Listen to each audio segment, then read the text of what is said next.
Que a boa mão de Deus seja com você. Sou o professor Rogério de Souza, junto com o Instituto Supera. Terceiro vídeo sobre introdução ao Antigo Testamento. A Bíblia está pronta. Esdras, ele volta do cativeiro babilônico juntamente com Neemias. Esdras, ele tem uma missão pela frente, e a missão dele é tornar o judaísmo, tá? O judaísmo a religião de todo judeu. Porque a identidade do povo judeu vai depender justamente da Bíblia. Tem que ser o povo da Bíblia. Hoje a gente pensa popularmente de que todo judeu tinha uma Bíblia, tinha uma cópia da Bíblia na mão. Não é verdade. Poucos eram letrados. Poucos eram letrados. Alguns profetas eram letrados. Nem todos os profetas eram letrados. Os sacerdotes também se passar por um letramento, por uma alfabetização. Mas nem todos os levitas eles eram sacerdotes, eles eram só levitas. Eles cuidavam das cidades levíticas. Aí quando eles foram para o cativeiro babilônico, levaram a Bíblia com eles, precisou acontecer a compilação da Bíblia. O que é a compilação? É ajuntar tudo que é texto sagrado, texto de profeta, ajuntar, preservar e dizer, isso aqui é a nossa biblioteca. Isso aqui são os livros sagrados. São os livros sagrados desde os tempos de Moisés, que fala do nosso povo. O Esdras, ele sai da Babilônia, vai para as terras de Israel. Chegando lá, ele tem que iniciar a construção do templo. Os samaritanos não permitem. Você lembra que os samaritanos é aquele pessoal que está ocupando a terra de Israel, mas eles não eram israelitas. Os assírios, quando eles invadiram o norte de Israel, eles pegaram todos os moradores de Samaria e levaram para o mundo inteiro. E pegaram povos de outras nações e colocaram para viver ali. Mesmo assim, ficou um povo da terra. Surgiu a religião samaritana. Quando o Esdras ele vem para reerguer o templo de Jerusalém, não está dando certo. Os samaritanos não deixam. A construção do templo ela é interrompida. Até que vai chegar o Neemias. Quando chega o Neemias, vem reforço. Aí com reforço, faz as muralhas em volta de Jerusalém. Com as muralhas erguidas, agora a construção do templo é retomada. Só que o povo, por causa das guerras, das dificuldades, não reconstruíram o templo. Esdras não perdeu tempo. Enquanto não dava para reconstruir o templo, o Esdras ele criou a chamada Grande Sinagoga. Grande Sinagoga, que é a casa de estudos e de alfabetização. E o Esdras começou a treinar os sacerdotes e os levitas justamente para que quando o templo fosse reerguido, todo mundo pudesse trabalhar muito. E a Torá, a lei, os profetas pudessem ser ensinados. Quando você pega o livro de Esdras, você vê uma das páginas ali mostrando como que o povo começava a estudar às 7 da manhã e ia até às 6 da tarde, o dia inteiro estudando, principalmente nos dias de sábado, no Shabá. E o Esdras ele montou a grande sinagoga, ele fortaleceu a grande sinagoga, reconheceu o poder dos anciãos, criou as 72 cadeiras do Sinédrio, criou, deu hegemonia, reconhecimento da autoridade dos anciãos sobre Israel, que estava vindo do cativeiro babilônico, e ensino de Bíblia, a Bíblia toda em hebraico. A Bíblia toda em hebraico, a fala em hebraico, o canto em hebraico, as orações em hebraico.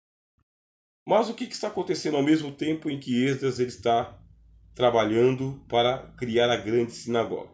Ao mesmo tempo, os persas eles começam a entrar em decadência, porque você tem o Império Babilônico, depois você tem o Império Persa e depois você tem o Império Greco-Macedônico. A Pérsia começa a entrar em decadência e surge o Império Greco-Macedônico. Quando os gregos dominaram o mundo, que digo que eles destruíram os persas, que eles derrotaram os persas, aí começa a acontecer a helenização do mundo. O que é helenização? O mundo começa a falar grego.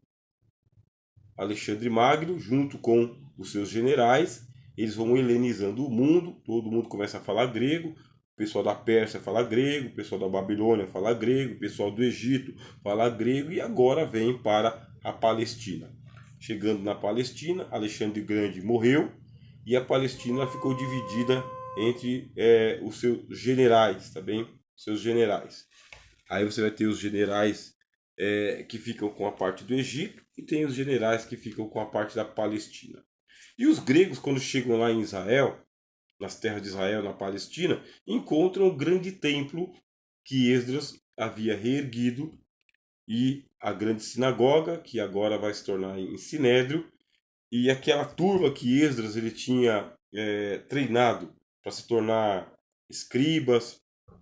Nessa época surgiram também os chamados fariseus, que são os separados, aqueles que estudam a Torá, estudam a Bíblia. Quando o Antíoco Epifânio, ele se torna ali o rei da Palestina, ele quer que o templo de Jerusalém seja helenizado. Aí vai acontecer a chamada Guerra dos Macabeus, que você vai encontrar no livro dos Macabeus, na Bíblia Católica, tá bem? Ó, a Bíblia Teb que eu recomendei para vocês tem o livro dos Macabeus, o primeiro e o segundo livro dos Macabeus. A Bíblia de Jerusalém que eu recomendei tem o primeiro e o segundo livro dos Macabeus. Você pode também estudar o livro dos Macabeus. O livro dos Macabeus ele é chamado de livro apócrifo, tá? Não somente o livro dos Macabeus, como o livro de Judite, o livro de Tobias, o livro do Eclesiástico. Esses livros eles são chamados de apócrifos. Nós, evangélicos, chamamos de apócrifos, quer dizer, não inspirados. O que é inspirado para nós? O Antigo Testamento, de Gênesis a Malaquias. Esse é inspirado. O que é não inspirado? São esses que eu acabei de citar aqui, o livro do Eclesiástico, o livro de Judite, o livro de Tobias. Esses são não inspirados. O primeiro e o segundo livro dos Macabeus são não inspirados. Uma parte do livro de Daniel, porque a Bíblia Católica ela acrescenta alguns textos ao livro de Daniel, são apócrifos. Então, esses escritos são chamados de apócrifos por quê? Porque eles não foram escritos em hebraico. Não foram escritos em hebraico, eles foram escritos em grego. Por que foram escritos em grego? Aconteceu a helenização do mundo. O mundo está falando grego. E começou a se escrever a Bíblia em grego também, além de se escrever em hebraico. Quando foi para acontecer a canonização, o Esdras ele foi até o Malaquias. E esses outros livros? Esses outros livros eles têm ali algumas partes que são em hebraico, algumas partes que são em aramaico e histórias fantásticas que fazem uma negação da tradição dos judeus. Quando os católicos eles fizeram também a contra-reforma, porque você vai ter a reforma protestante, você vai estudar a história da igreja conosco aqui no Instituto Supera. Quando chegou o tempo de Lutero, chegou a hora de dizer qual livro que é inspirado, qual livro que não é inspirado. E aqueles livros que os judeus consideravam apócrifos, o Lutero também considerou apócrifo, não faz parte da Bíblia. Mas a Igreja Católica, através do Concílio de Trento, pegou os mesmos livros que os judeus desconsideravam e chamou eles de deuterocanônicos. A Igreja Católica chama esses 7 livros apócrifos de deuterocanônicos, que significa com uma segunda inspiração. Não é a mesma inspiração dos livros canônicos, mas tem uma inspiração também com finalidades didáticas e pedagógicas e históricas. Por isso que a Bíblia Católica tem 7 livros a mais do que a Bíblia evangélica, a Bíblia protestante. Os judeus desconsideram, tá bem? E por que eles desconsideram? Porque são livros que são escritos fora dessa tradição de Esdras, do cânon de Esdras. Esdras fechou o cânon com Malaquias. E ponto. Fechou. Aí os helênicos, os gregos estão tomando conta do mundo. E com a helenização, existe uma comunidade de judeus que falam o grego, pensam em grego, que não eram contrários à cultura dos gregos, que entendiam que Deus havia entregue o mundo na mão dos gregos e que a cultura dos gregos ela era boa para a interpretação. E o que fizeram esses judeus sábios? Eles fizeram a tradução da Bíblia, a primeira tradução da Bíblia. Não deve ter sido uma coisa muito fácil, tá bem? Não deve ter sido. Se você pega Esdras, onde a Bíblia é toda em hebraica, e depois de Esdras você tem toda uma tradição de um judaísmo ortodoxo. Aí surge um judaísmo mais liberal, um judaísmo mais voltado para a propagação da fé judaica no mundo. Não deve ter sido fácil fazer a tradução da Septuaginta. Fato é, a grande sinagoga ela também está sendo helenizada, a Palestina está sendo helenizada, os judeus estão lutando, os judeus ortodoxos estão lutando contra a helenização, os generais gregos eles querem a helenização da religião judaica, e com isso aí parece que tem uma espécie de encomenda da Bíblia para o grego. Por quê? Porque o grande sonho dos helênicos era que lá em Alexandria houvesse a maior biblioteca do mundo. Significa o quê? Que todos os livros do mundo que existia na época deveriam ser traduzidos para o grego. Esse que era o sonho helênico. E lá em Alexandria realmente havia a grande biblioteca de Alexandria, que foi destruída pelos muçulmanos. Quando os muçulmanos surgiram no século VII depois de Cristo, os muçulmanos invadiram o Egito e destruíram a grande biblioteca de Alexandria. É chamada de a grande biblioteca por quê? Porque a helenização, você está conseguindo acompanhar ou está se perdendo nos estudos? Não se perca, tá? Não se perca. Anotação, ponto por ponto. Pausa o vídeo. Ah, não está entendendo agora, vai entender daqui a pouco, por causa que é um estudo completo, tá? Mas eu tenho que já trazer isso aqui para você. A helenização, que é a conquista do mundo antigo pelos gregos, idealizou a grande biblioteca de Alexandria que ficava no Egito. E, inclusive, a cidade de Alexandria recebeu esse nome em homenagem a Alexandre o Grande, ou Alexandre Magno. A grande biblioteca ela tinha todos os livros do mundo, só faltava a Bíblia. Só faltava a Bíblia dos judeus. E a comunidade dos judeus que vivia no Egito, aliás, sempre houve judeu no Egito, sabe? Desde os tempos do faraó que Moisés saiu, uma comunidade de judeus ficou no Egito. Sempre teve essa proximidade entre os judeus e os egípcios. Sempre houveram judeus egípcios. Então, essa comunidade de judeus egípcios, quando aconteceu a helenização do mundo, aí tem que traduzir a Bíblia para o grego. O que, que eles fazem? Traduziram a Bíblia. Aí surgiu a Septuaginta. E por que é chamado de Septuaginta? Aí tem uma lenda em volta. Uma lenda piedosa em volta de que 72 sábios, não era difícil, tá? Pode ser lenda e pode não ser. 72 sábios foram tomados pelo Espírito de Deus e eles traduziram a Bíblia todinha, o Antigo Testamento todinho, do hebraico para o grego, palavra por palavra. O critério para que fosse considerado uma cópia autêntica: primeiro, os sábios não poderiam se comunicar. Cada sábio tinha que fazer a sua tradução sozinho. Tinha que ter acesso ao texto original em hebraico e traduzir do hebraico para o grego sem auxílio de um terceiro. Não era para se comunicar.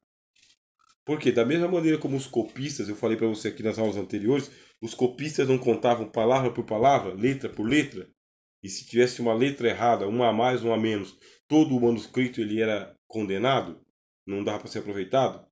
Assim, para que houvesse uma aceitação da Bíblia do hebraico para o grego, um dos critérios era esse: os sábios não poderiam se comunicar. Cada um deveria fazer a sua tradução sem se comunicar um com o outro. Segundo, quando as cópias fossem comparadas, as cópias deveriam ser idênticas. Idênticas. Se tivesse uma cópia que tivesse diferente, ela era condenada. Tinha que ser idêntica. Esse é o segundo critério.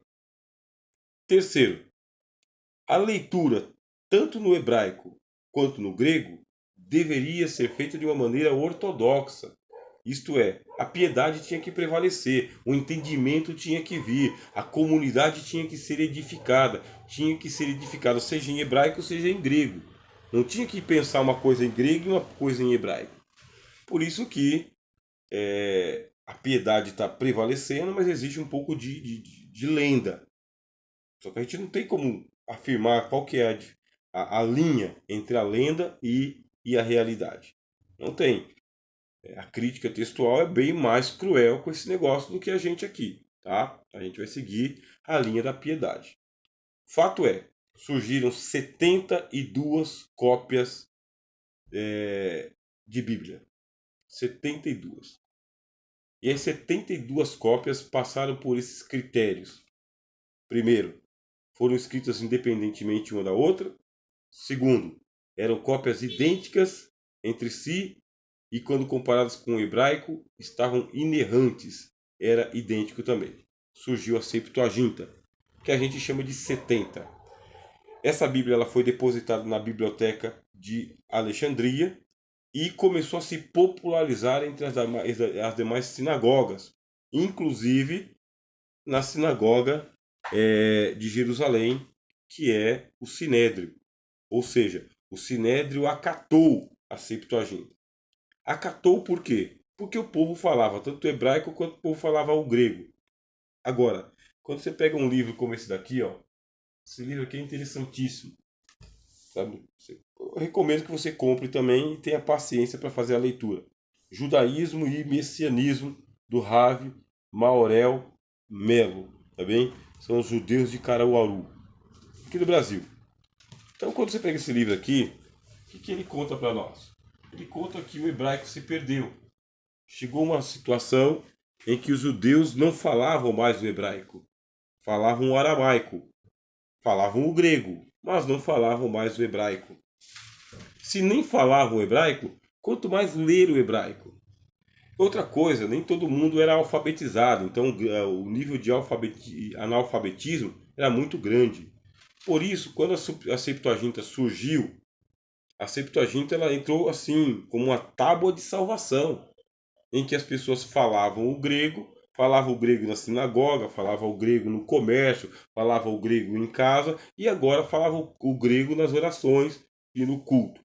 Por isso, todas as citações de Bíblia que você tem no Novo Testamento, todas as citações do Antigo Testamento que você tem no Novo Testamento, Mateus citando, Jesus falando, Paulo citando, todas as citações que tem lá no Novo Testamento da Bíblia são citações da Septuaginta, isto é, Jesus e os apóstolos usavam a Septuaginta, a tradução. Não usavam o texto hebraico, usavam a tradução da Septuaginta. Daqui que vem a grande cisma. Por que a grande cisma? Porque os cristãos no primeiro século e no segundo século, eles citavam a Septuaginta e os judeus acatavam a citação. Era mais fácil evangelizar os judeus. Até que no ano 95, depois da destruição do templo por Tito, general romano, entrou em Jerusalém, destruiu o templo. No ano 95, os judeus se reuniram e condenaram a Septuaginta. Os judeus se reuniram e falaram, não, Bíblia agora só em hebraico. Bíblia que é Bíblia tem que ser em hebraico. Só o Antigo Testamento, só em hebraico. Condenaram a Septuaginta e as sinagogas foram todas assim ordenadas de que não se pregasse mais utilizando a Septuaginta e lançaram anátemas e maldições sobre a tradução. Por quê? Porque ao fazer a citação do texto em grego, conseguia-se fazer a conversão do judeu a Cristo com maior facilidade. Só que isso aí demorou, tá bem? Desde o tempo em que a Septuaginta surgiu até a condenação dela, passaram-se quase 4 séculos. Quase 4 séculos. E depois que a Bíblia foi traduzida para o grego, aí você vai ter a popularização da Bíblia, a popularização da pregação e também o surgimento de um judaísmo mais aberto e outro judaísmo mais fechado. Bom, falando em judaísmo, judaísmo ele é muito diverso, sabe? A Bíblia ela foi aceita como sendo palavra de Deus, ela foi pregada como sendo palavra de Deus, mas uma coisa você tem que saber, os judeus eles nunca foram unânimes, nunca foram e dificilmente serão. Cada judeu pode-se dizer que existe um judaísmo diferente. Eles se dão essa liberdade de ter de ter muita autonomia para com a interpretação das coisas. Por isso surgiu um grupo de judeus dissidentes que foi morar nas cavernas de Qumran, perto da região do Mar Morto, e ali surgiu a comunidade dos essênios. E o que fizeram esses essênios? Fizeram as suas próprias cópias de Bíblia, suas próprias traduções, inclusive algumas porções em grego, mas não muitas, mas a grande maioria em hebraico. Agora, em 1948, foram descobertos ali nas cavernas do Mar Morto, foram descobertos os chamados rolos do Mar Morto. E sabe o que é impressionante?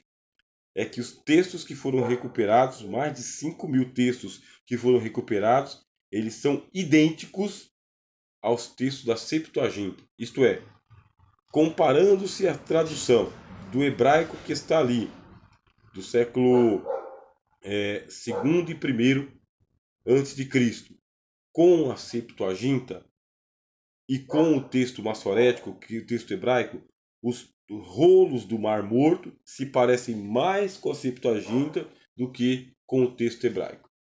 Sabia disso? Tem livros aqui que fala sobre os manuscritos do Mar Morto. Está bem ali em cima, tá? Na minha biblioteca. É a biblioteca que eu botei aqui à mão.